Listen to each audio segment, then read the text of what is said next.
One humid morning in the summer of 2011, I was stuck in downtown Fort Worth waiting for the train to Oklahoma City. That train, the Heartland Flyer, only runs twice a day, once from OKC to Fort Worth and once back. So if you don't have a car and your friend can only make time to get you there 6 hours before the train leaves, you need to find something to occupy your time. So I went to go see Rise of the Planet of the Apes, which I should still have the ticket stub for.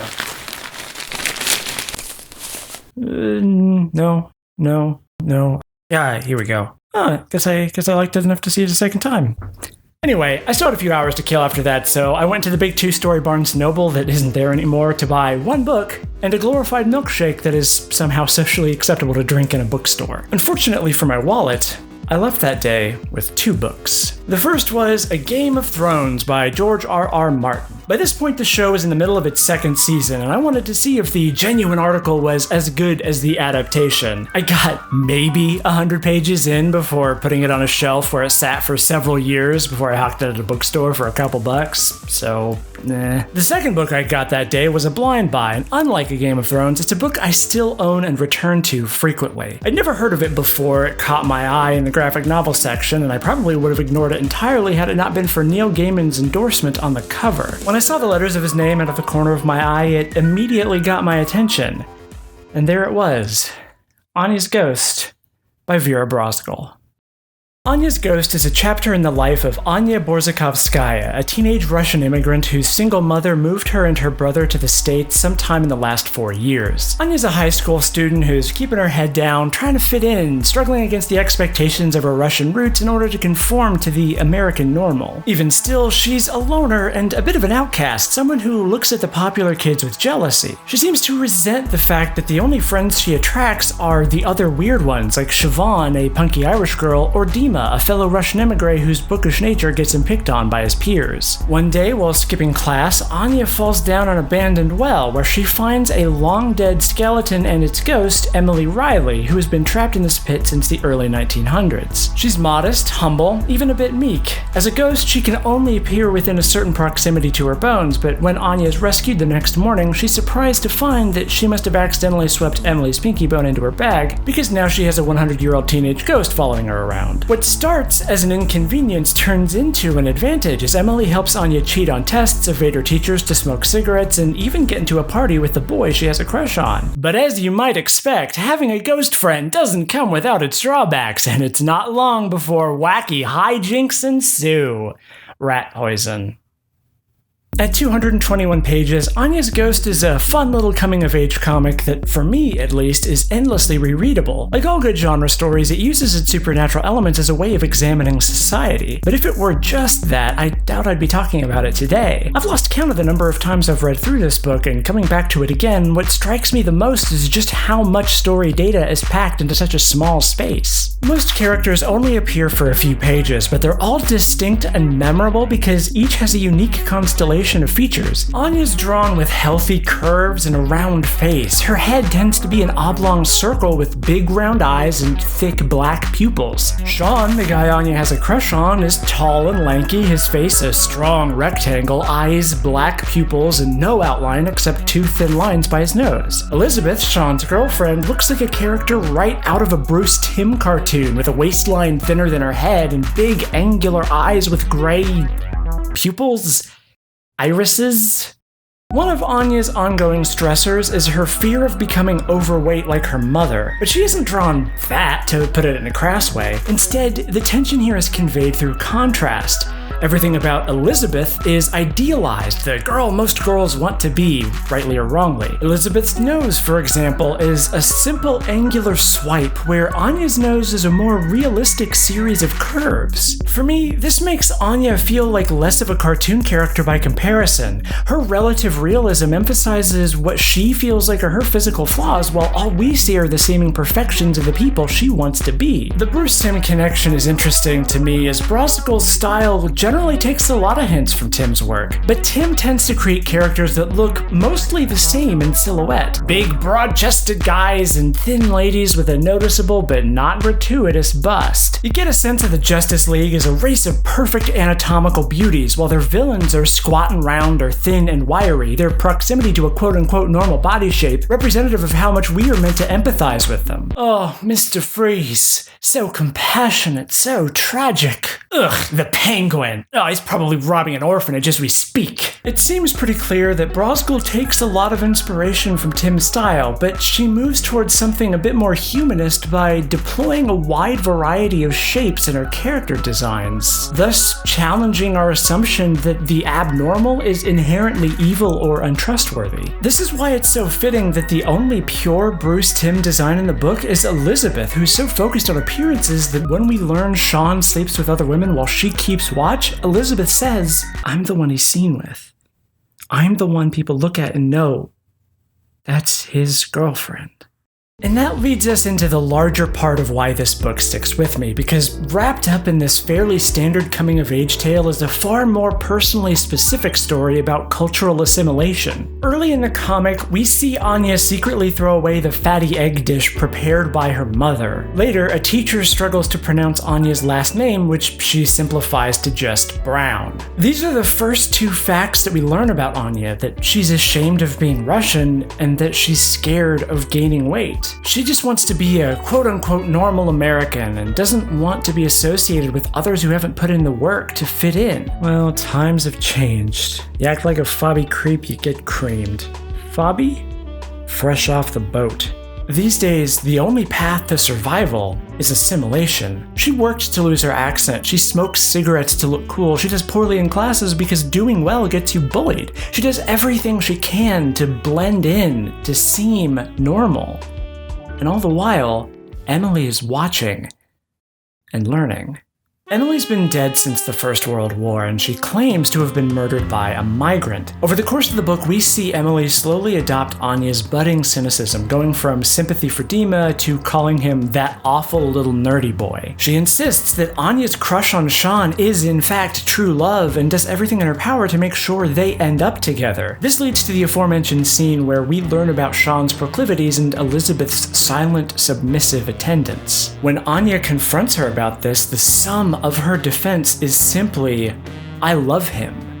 Despite what she says, Elizabeth and Sean's relationship isn't about love, it's about image. Sean is the popular sports guy and Elizabeth is the beautiful girl that hangs on his arm. It doesn't matter that he cheats or that she's unhappy because this is the American ideal. This is what happiness looks like, what you should aspire to, a surface beauty fit for a car commercial. The substance is irrelevant, only the surface counts. Don't read the book, just judge the cover. While Anya realizes that she doesn't want anything to do with Sean or this cult of surface image, Emily insists instead that she's being a hypocrite and missing a perfectly good opportunity to get with Sean. Emily died before she could become an adult, so she operates within the story as an encapsulation of what the values of Sean and Elizabeth ultimately amount to. Emily starts off seeming frumpy and understated, nice even. We're conditioned to like her because Anya treats her poorly at first without much justification. But as time goes on and Emily learns more about the modern world, she starts to internalize America's worship of surface beauty. Because really, that's all she has anymore.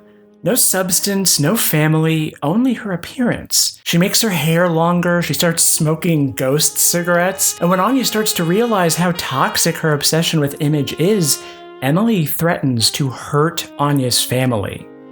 Rat poison. We come to learn that Emily was not, in fact, murdered by a migrant. Instead, she was jealous that her quote-unquote true love was betrothed to another woman, so she trapped them in their home and burned the house down. You know, like a well-adjusted, healthy human being does when confronted with an unfortunate fact. Hooray! We learn this when Dima helps Anya search through old newspapers on microfiche, a moment that shows the benefits of being a bookworm. And Emily's story is shown to us on black pages made to look like newsprint. The only other time we get this dark background is when Emily lies about her death. These pages are visible from the outside of the book. They're like a stain, a printing error, cutting into the perfection of the form, which probably isn't relevant. It's just a fun little coincidence, a little happy accident. Like what happens in print books, which are meticulously plotted and planned beforehand, where the author gets like a blank version of the book to approve before it goes into publication, where they have to look at it and say, yes, that's what I want. And they send it off to the publisher, and then the publisher does it. And then they do that for like 3 or 4 more times. Yeah, it's probably an accident. As far as Emily's concerned, Anya's internal conflicts are immaterial. She can't see them, she can't touch them up with a snappy belt or a revealing blouse. They're just an obstacle in the way of Emily's vicarious second life. Threatening Anya's family is a practical matter because all she has is want. Want of beauty, want of love, want of all the surface indicators of happiness. Nothing below that surface matters to her, so she can't understand why Anya can't see the obvious social benefits of cultural assimilation. Anya escapes with Emily's pinky bone and casts it back into the pit where she died in the hopes of putting the whole thing to rest. But then Emily's skeletal remains crawl out of the hole in a menacing feat of power. Anya starts to run as she's been running for the last few pages, but then she stops, and Anya looks at Emily. And she says, I know I said before I wasn't like you. It's not true. I'm enough like you to know how you feel, wanting how others look, what they have, who they have. Everyone else's life seems so much easier, but that's all you know, what you want. You don't know what's going on inside anyone else's head. That girl you killed, how do you know she wasn't more messed up than you? Or that boy? I know it sounds stupid, but you can't know. You can't judge them. No one has the right to decide who gets to live or die. Not even you. Look at you. You're barely standing. Why don't you go? What you want doesn't even exist. What you want doesn't even exist. As a teen, I'd always include this bit of dialogue in whatever story I was writing at the time, which I probably stole from something far better. Look at them, living their lives like no one told them that relating to another person is the hardest thing in the world. As a closeted trans person, I struggled so much with image in part because I didn't even really know who I was in relation to myself.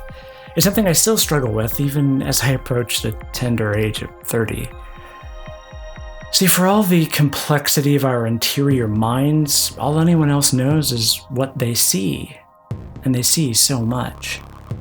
Our brains are so overwhelmed with information that they have to sort it into invisible categories based on wholly arbitrary features. Oh, this guy, he has the face of the kid who bullied me when I was 9. He must be a bastard. In this world, cultivated complexion is the quickest way to communicate to another person who you are and what you believe. Take me, for instance. I wear this hat because I'm ashamed of my balding head. I chose this shirt because it shows that I'm loud about who I am, but not without a sense of humor, and because I want to support Carter Manier, the trans artist who designed it, which is also a signal of my attempted magnanimous nature and my alignment with a particular group of people. All the stuff on these shelves back here, I spent like an hour arranging it so that it struck a balance between orderly sophistication and a wide array of tastes, while also giving a bit of chaos to make it visually interesting. If this were just my private collection, I would never organize the shelf this way. This whole thing is a production, a falsified image that I'm putting on for you because there are things that I want you to see, and there are things that I don't want you to see. Whatever authenticity I might convey in my performance, this whole thing is scripted. This is all a production. I'm trying to put on an image for you. in the same way that I try to put on an image every day of my life. Point being, I'm an awkward, introverted person who resents first impressions and icebreakers and having to make yourself look respectable.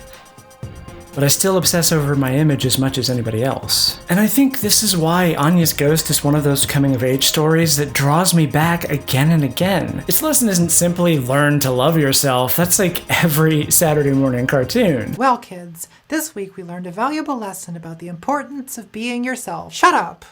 Like, it's all well and good to say, oh, millennials are a bunch of self-obsessed murderers taking selfies and electing socialists, but that doesn't change the fact that everyone everywhere cares on some level what other people see of them when they are seen. No, the lesson of Anya's Ghost is more along the lines of learn to love your flaws, because for all the pain they may bring, they're tangible.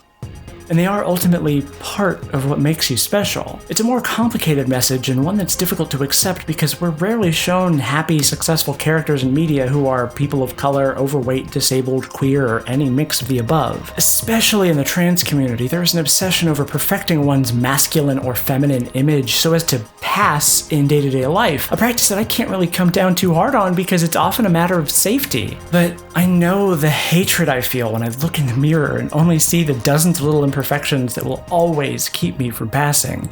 Things that, barring a series of incredibly expensive and potentially dangerous surgeries, I will never be able to change. What does that hatred accomplish? Who does it help? All it did was keep me in the closet even to myself, leading to years of depression and suicidal thoughts. The hardest thing for me to accept has been that the person I wanted to look like, the person I punished myself for not being for well over a decade, that person doesn't exist. And they never will. The title Anya's Ghost has, of course, a literal meaning. Emily is the ghost following Anya. There's more to it than that. The book isn't called Anya and the Ghost, it's Anya's Ghost. Possessive. In conversation, if you were to talk about grandma's ghost, you'd most likely be referring to the ghost of your grandma, not a ghost your grandma owned. So why this title? Anya's Ghost isn't just a literal ghost. It's a sort of phantom mold, a non-physical identity that she's constructed in her mind as an ideal she aspires to. What frightens Anya isn't just how Emily literally transforms herself to fit into that mold, it's that she's seen how people like Elizabeth do the same exact thing. It's a knowledge of just how pernicious this process is, regardless of whether you're living or dead. Of how easy it would be for her to be the next in line. What frightens Anya is the thought that if she were to die that very moment, she and Emily might not be that different. And that is Anya's ghost.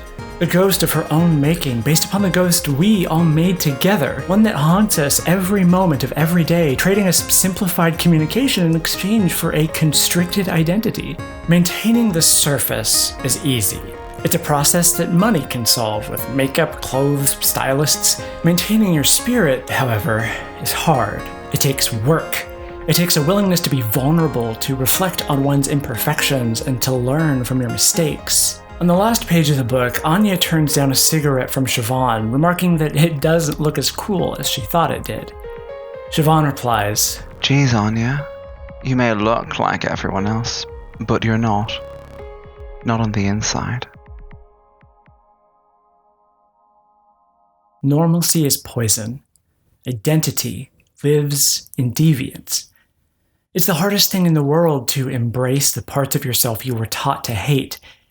But in the end, that's the closest path to not necessarily happiness, but something else.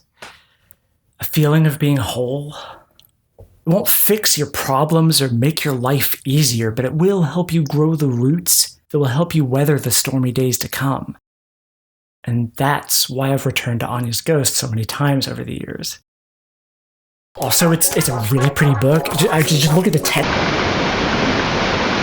Special thanks go to Logan McQuiston, Zet, Vrisha Giras, The Mornhammer, Leigh Tyre, Bianca Gonzalez, Luke Jensen, Richard Daly, Austin McCauley, Amy Mims, Sorush Strife, and Anarcho Duck.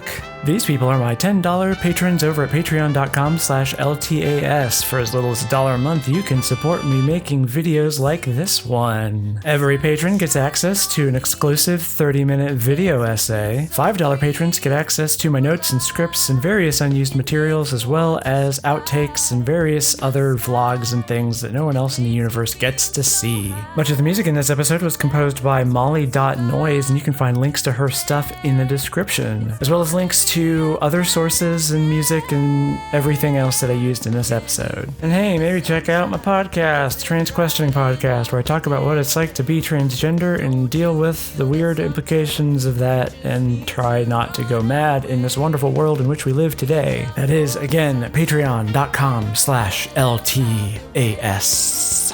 Gosh, I have created so much content for your consumption. Give me your money.